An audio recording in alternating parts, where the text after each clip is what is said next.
أعوذ بالله من الشيطان الرجيم پناہ مانگتا ہوں میں اللہ کی شیطان مردود سے۔ بسم الله الرحمن الرحيم شروع اللہ کا نام لے کر جو بڑا مہربان نہایت رحم والا ہے۔ أعوذ بالله من الشيطان الرجيم بسم الله الرحمن الرحيم فما لكم في المنافقين فئتين والله أركسهم بما كسبوا أتريدون أن تهدوا من أضل الله ومن يضلل الله فلن تجد له سبيلا ودوا لو تكفرون كما كفروا فتكونون سواء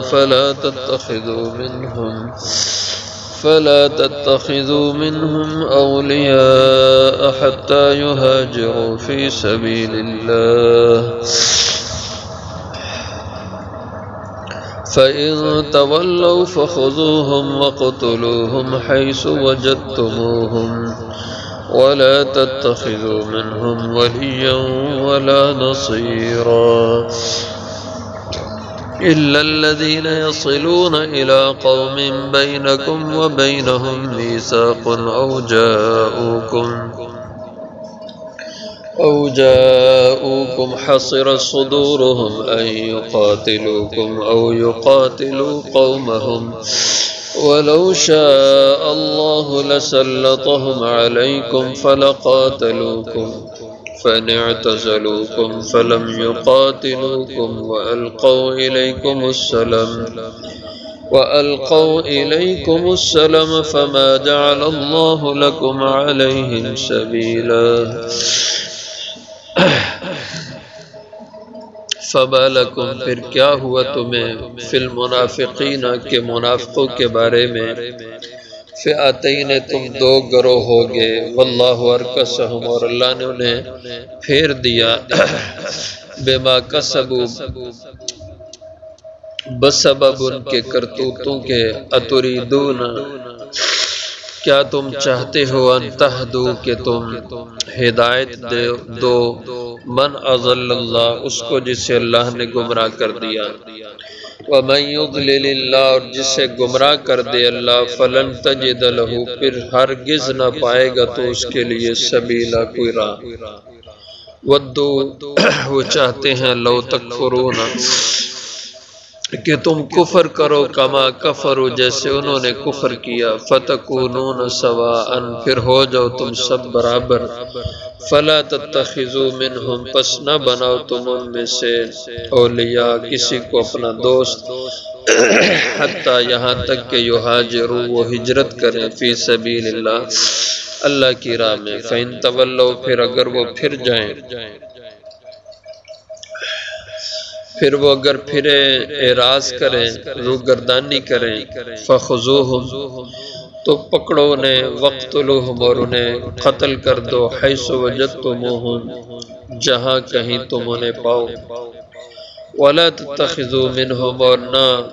بناؤ ان میں سے ولیاً کسی کو بھی اپنا دوست ولا نصیر اور نہ مددگار الذین یصلون مگر وہ لوگ کہ جو ملتے ہیں الی قوم بینکم اس قوم کے ساتھ کہ تمہارے درمیان و بینہم اور ان کے درمیان میثاق ایک عہد ہے او جاؤکم یا وہ آئیں تمہارے پاس حصرت صدورہم کہ تنگ آ چکے ہوں دل ان کے یقاتلوکم اس سے کہ وہ تم سے لڑائی لڑیں او یقاتلو قومم یا وہ لڑائی لڑیں اپنی قوم سے وَلَوْ شَاءَ اللَّهُ اور اگر اللہ چاہیں لَسَلَّطَهُمْ عَلَيْكُمْ البتہ مسلط کر دے انہیں تم پہ فَلَقَاتَلُوكُمْ پھر البتہ وہ تم سے لڑیں فَإِنِ اعْتَزَلُوكُمْ پھر اگر وہ کنارہ کشی اختیار کریں تم سے فَلَمْ يُقَاتِلُوكُمْ پھر نہ وہ لڑیں تم سے وَأَلْقَوْا إِلَيْكُمُ السَّلَمَ اور ڈالیں تمہاری طرف پیغام صلح کا فما جعل اللہ بس نہیں بنایا اللہ نے لکم تمہارے لیے علیہم سبیلا ایسے لوگوں پر کوئی راستہ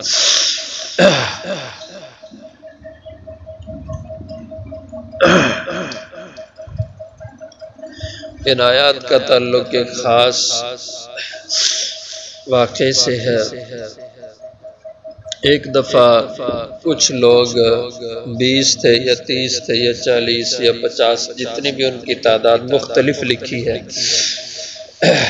مدینہ میں حضور کے پاس آئے اور کہا کہ ہم مسلمان خود ہوئے ہیں، معلومات ہمیں دین کے بارے میں ملی ہیں، ہم آئے ہیں کہ آپ سے کوئی دین سیکھیں۔ تو کئی دن تک وہ مدینہ میں ٹھہرے رہے، حضور کے پاس نماز روزہ سیکھا، اور صحابہ نے ان کی خوب خدمت کی، اکرام کیا ان کا۔ تو کئی دنوں کے قیام کے بعد انہوں نے کہا اب ہم واپس جانا چاہتے ہیں، اور ہم اس لیے جا رہے ہیں کہ جا کر ہم اپنے ساز و سامان بھی لے آئیں اور ہجرت کر کے ہم پکے مدینہ میں آ ٹھہریں، اس لیے آپ ہمیں اجازت دیں ہم چلے جائیں۔ آپ نے فرمایا ٹھیک ہے، تم جاؤ تیاری کر کے ہجرت کر کے آ جاؤ۔ یہ مکہ سے گئے یا کسی اور علاقے سے گئے، بہرحال یہ واپس جب چلے آئے مدینہ سے، اب جتنے دنوں کا کہہ کے گئے کہ ہم 20 دن بعد یا مہینے کے بعد آ جائیں گے، واپس نہ پلٹے، تو مسلمانوں میں بات گفتگو چلنے لگی کہ وہ واپس کیوں نہیں آ رہے۔ بعض نے کہا کہ وہ منافق تھے، انہوں نے آنا ہی نہیں تھا، وہ جاسوس بن کے آئے تھے، اور اب دوبارہ وہ واپس نہیں آئیں گے، وہ جھوٹے ہیں۔ تو بعض صحابہ نے کہا کہ نہیں بھائی، کسی کے بارے میں بدگمانی نہیں کرنی چاہیے، شاید کسی مجبوری سے وہ واپس نہ لوٹ سکے ہوں تو اور کچھ دنوں بعد آ جائیں گے۔ ظاہر ہے اپنا وطن گھر بار چھوڑنا، لین دین معاملات لوگوں سے ہوتے ہیں، اب ان ساری چیزوں کو نمٹانے میں کافی وقت لگ سکتا ہے، اس لیے شاید وہ بھی اپنے انتظامات مکمل نہ کر پائے تو نہیں لوٹے، تو آ جائیں گے وہ۔ لیکن یہ باتیں بڑھتی بحث مباحثہ کی شکل اختیار کر گئی، تو اللہ تعالیٰ نے اس پہ یہ آیات نازل فرمائی، فرمایا فَمَا لَكُمْ فِي الْمُنَافِقِينَ، پھر کیا ہوا تمہیں کہ منافقوں کے بارے میں فئاتین، تم آپس میں دو گروہ بن گئے۔ یہ جن کی تم بحث کر رہے ہو کہ وہ واپس پلٹے کیوں نہیں، یہ منافق تھے، انہوں نے آنا ہی نہیں تھا، وہ تو بس کسی خاص مقصد کے لیے جاسوسی کی غرض سے آئے تھے، اور وہ اپنا کام پورا کر کے چلے گئے، لہٰذا تمہیں ان کے بارے میں بحث میں پڑھنے کی ضرورت ہی نہیں ہے، یہ تمہیں بتا دیتے ہیں کہ وہ منافق تھے، مسلمان نہیں تھے۔ واللہ ارکسم، اور اللہ نے انہیں پھیر دیا، بما کسبوا، بسبب ان کے کرتوتوں کے، کہ وہ گناہوں میں اس قدر ڈوب چکے ہیں کہ اب ان کا ہدایت کی طرف واپس آنے کی کوئی صورت نہیں، اس لیے وہ اس قابل ہی نہیں تھے کہ وہ واپس مدینے میں آتے۔ اتریدون ان تہدوا، کیا تم چاہتے ہو کہ تم ہدایت دے دو، من اضل اللہ، جسے اللہ نے گمراہ کیا۔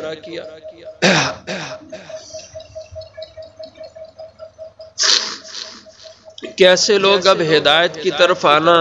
ہی نہیں چاہتے، اس لیے ان کے لیے ہدایت کے راستے تم کیسے کھول سکتے ہو۔ یہ قرآن کریم میں بہت سی جگہوں پہ آتا ہے، جسے اللہ ہدایت دے اسے کون گمراہ کرے، جسے اللہ گمراہ کرے اسے ہدایت کون دے۔ تو اس سے ایسے مضامین سے شبہ ہوتا ہے کہ انسان تو پھر بے بس اور مجبور ہے کہ وہ اپنی ذات میں نہ ہدایت پہ چلنے کا خود اختیار رکھتا ہے، نہ گمراہی پہ چلنے کا خود اختیار ہوتا ہے، اللہ ہی اس کو مجبور کر کے ہدایت پہ لاتے ہیں گمراہی پہ۔ تو یہ اس کا مفہوم نہیں ہے ایسی آیات کا۔ اللہ تعالیٰ کے ہدایت دینے کے بھی ضابطے ہیں اور گمراہ کرنے کے بھی ضابطے ہیں۔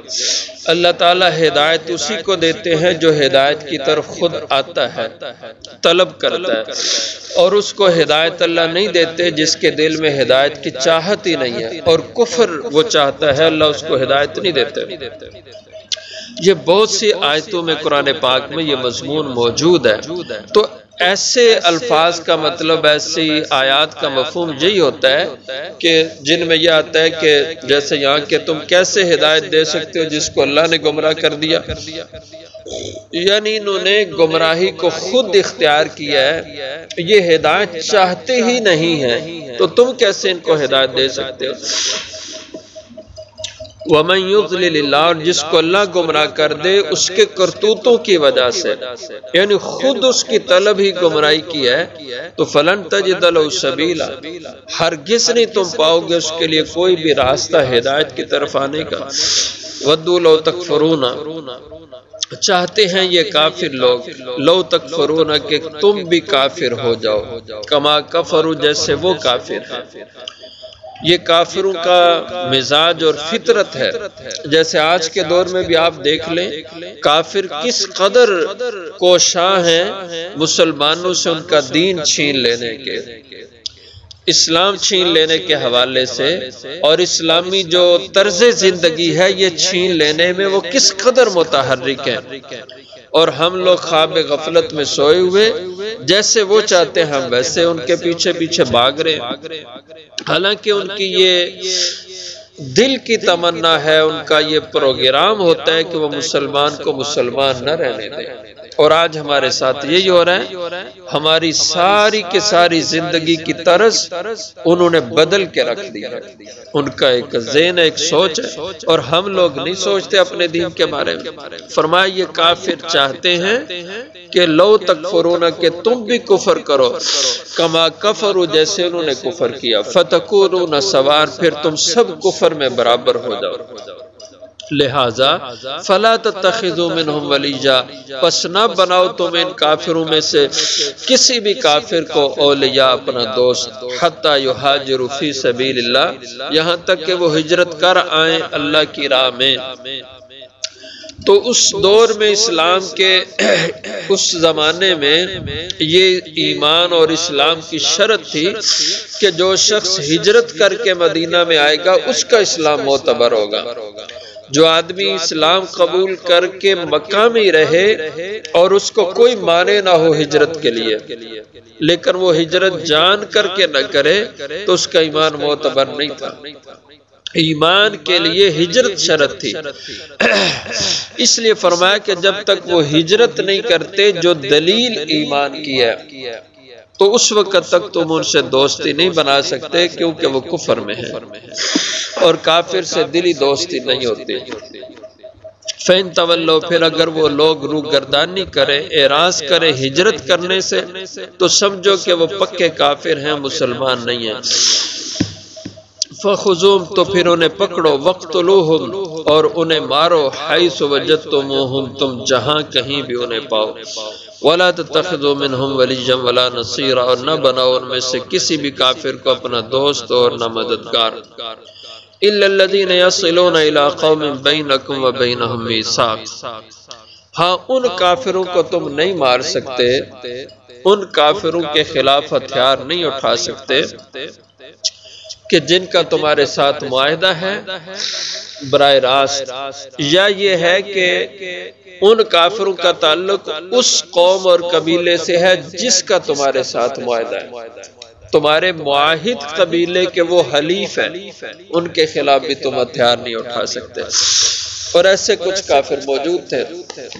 جو کفر میں رہتے ہوئے مسلمانوں سے لڑتے نہیں تھے، مسلمانوں کے حلیف بنے ہوئے تھے، جیسے بنو خزاعہ قبیلہ تھا، اور اس قبیلے کے سردار تھے حضرت ہلال ابن اویمر، بعد میں مسلمان ہو گئے، بڑے درجے کے صحابی تھے۔ اور یہ ہمیشہ مسلمانوں کا ساتھ دیتے تھے، یہاں تک کہ ان کے کافی لوگ پھر مسلمان ہو گئے۔ فرمایا کہ تم ہتھیار نہ اٹھاؤ، نہ قتل کرو الا الذین یصلون، ان لوگوں کو جو مل جائیں، الی قوم بینکم و بینہم میثاق، ایسے لوگوں کے ساتھ کہ تمہارے اور ان کے درمیان میثاق ایک معاہدہ امن کا ہے۔ او جاؤکم، ایسے کافروں کو بھی نہیں مار سکتے جو آ جائیں تمہارے پاس،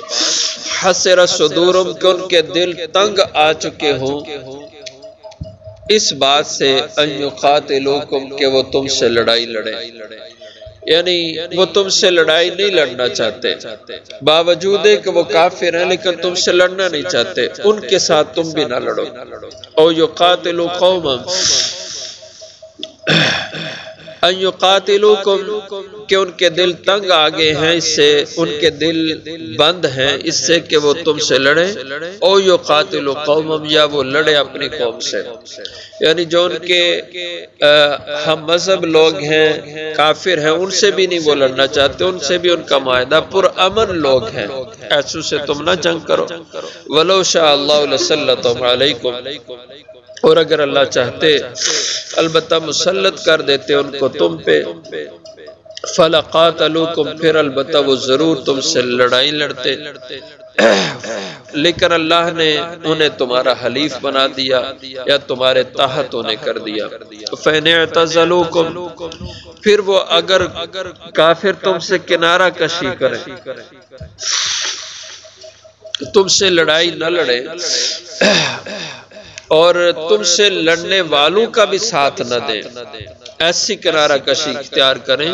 فلم یقاتلوکم، پھر وہ نہ لڑیں تم سے، وَأَلْقَوْا إِلَيْكُمُ السَّلَامَ، بلکہ وہ تمہاری طرف پیغام صلح بھیجیں، تمہیں کہیں کہ آؤ ہم آپس میں صلح کر لیں، معاہدہ امن کا کر لیں، تو ایسے کافر فما جعل اللہ لکم علیہم سبیلا، پس نہیں بنایا اللہ نے تمہارے لیے ان کے خلاف کوئی بھی راستہ، یعنی ان کے خلاف تم جنگ ہتھیار اٹھا نہیں سکتے، بلکہ ان کے ساتھ امن کی زندگی گزارو، کیونکہ وہ بھی امن میں ہیں، تم بھی ان کے ساتھ امن کا معاملہ کرو۔ تو جنگ صرف ان کافروں سے ہے، مسلمان کا ہتھیار اٹھانا ان کافروں کے خلاف ہے جو مسلمانوں کے لیے خطرے کا باعث بنے اور اسلام کے خلاف رکاوٹ کھڑی کرے، اللہ کی دھرتی پر اللہ کا نظام نافذ کرنے میں مانع ہو جائیں، ان کے خلاف ہتھیار اٹھانا ہے، جو پرامن رہیں اور اسلام کے لیے کوئی رکاوٹ نہ پیدا کرے، مشکلات نہ کھڑی کرے، ان سے کوئی لڑائی نہیں ہے، ان کے خلاف ہتھیار اٹھانا نہیں، بلکہ وہ امن کی راہ پہ ہیں، تو مسلمان کو بھی حکم ہے وہ بھی ان کے ساتھ امن کی زندگی گزارے۔ آخر دعوانا اللہم صلی اللہ علیہ وسلم۔